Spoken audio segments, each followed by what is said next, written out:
আমি ইউটিউবে ৪-৫ জন মানুষের আলোচনা শুনতাম। তাদের মধ্যে একজন মানুষ ছিল যাকে খুব বেশি শুনতাম এবং তার আলোচনা আমাকে আত্মতৃপ্ত করত। তিনি হলেন কর্নেল জাকারিয়া স্যার। মানুষটাকে না শুনলে বুঝতে পারতাম না যে একটা মানুষ কতটা জ্ঞানী হতে পারে, একটা মানুষের জ্ঞানের দিক কত দিকে থাকতে পারে। তিনি একজন সামরিক ব্যক্তি, আর্মি পার্সন, কিন্তু তার আলোচনা শুনতে গিয়ে মুগ্ধ হলাম যে তার জ্ঞানের শাখাটা নাই কোন দিকে। নিয়মিত তার আলোচনা শুনতাম, কিন্তু খুব কষ্ট পেলাম। কয়েকদিন আগে শুনলাম স্যার মারা গেছে। উনি তাফসির রচনা করেন জানতাম, এবং বই তাফসিরটি কিনবো সে ইচ্ছাও ছিল,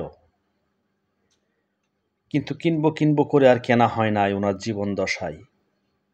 কিন্তু যখন শুনলাম উনি মারা গেছে তখন খুব কষ্ট লাগলো। আর তার তাফসির ২টা বই বের হয়েছে, সূরা ফাতিহা এবং সূরা বাকারার। আমি আরবি জানি না, কিন্তু কোরআন চর্চা করি, বাংলা তাফসিরগুলো পড়ি। আমার কাছে কয়েকটা তাফসির আছে। বাংলার প্রথম তাফসির ভাই কৃষ্ণচন্দ্র সেনের তাফসির থেকে শুরু করে সর্বশেষ তাফসির, লেটেস্ট সর্বমহত জাকারিয়া স্যারের এটাই হবে। স্যার মূলত ইংরেজিতে করেছিলেন, ওনার ইংরেজিটাকে বাংলায় আরেকটু সমৃদ্ধ করেছেন মোহাম্মদ নসরত হোসেন। ওনাকেও ধন্যবাদ। উনি বাংলাটাকে খুবই সুন্দরভাবে আলোচনা করেছেন, তাফসির করেছেন। আমার মতো যারা আরবি জানেন না কিন্তু স্টাডি করতে চান, জ্ঞান পিপাসু, কোরআন নিয়ে চর্চা করতে চান, তাদের জন্য এই বইটি অতি চমৎকার। যদিও স্যার পুরা তাফসির কমপ্লিট করে গেছেন, কিন্তু বাংলায় অনুবাদটি সম্পূর্ণ হয় নাই। বাংলায় অনুবাদ করতেছেন মোহাম্মদ নসরত হোসেন। খুবই ভালো লাগছে ওনার আলোচনাগুলো। ২টি বই বের হয়েছে, সূরা ফাতিহা এবং সূরা বাকারা।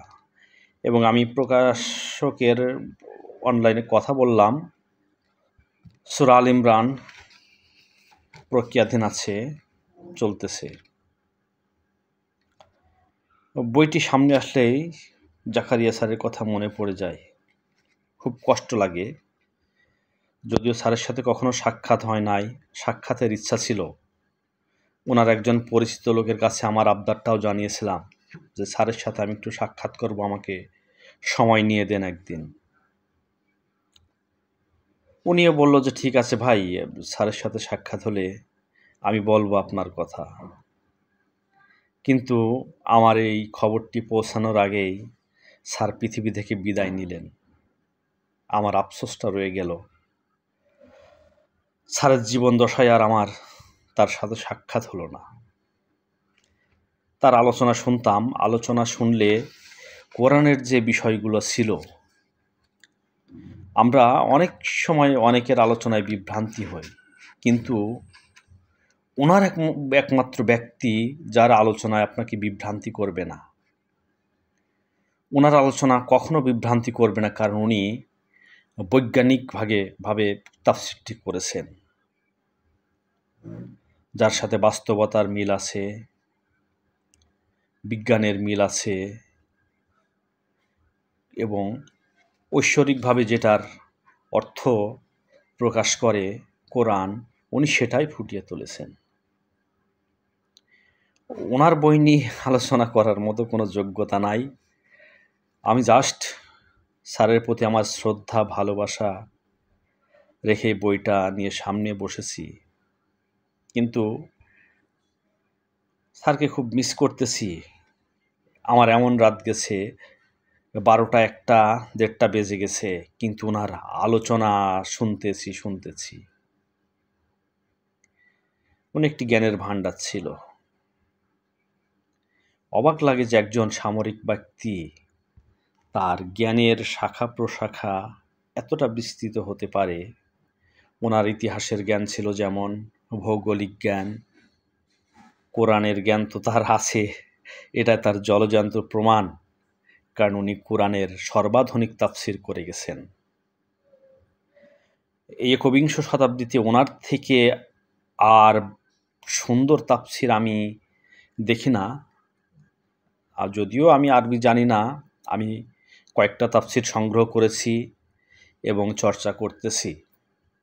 ভাই কৃষ্ণচন্দ্র সেন, যেটা বাংলার প্রথম তাফসির, সেটাও আমার সংগ্রহে আছে, আরও কিছু আছে। এবং সর্বশেষ আমার সংগ্রহ এই তাফসিরটি, আল কোরআনের বৈজ্ঞানিক তাফসির, যেটা লেফটেন্যান্ট কর্নেল জাকারিয়া স্যার করে গেছেন। ওনার ইংলিশটাকে বাংলায় করেছেন মোহাম্মদ নসরত হোসেন। তাই যারা কোরআন চর্চা করতে আগ্রহী, তাদের প্রতি অনুরোধ রইল এই আল কোরআনের বৈজ্ঞানিক তাফসিরটি সংগ্রহ করবেন। এটা আপনার জ্ঞানের তৃষ্ণা মিটাবে। কোরআন চর্চার যে পরিতৃপ্তি আপনি এই তাফসিরটা পড়লেই পাবেন। আমি বইটি অনলাইন থেকে নিয়েছি, অনলাইনে অ্যাভেলেবেল। তাছাড়া যদি সরাসরি কিনতে চান, এখানে প্রকাশক এবং এর বিস্তারিত দেওয়া আছে। ধন্যবাদ সবাইকে।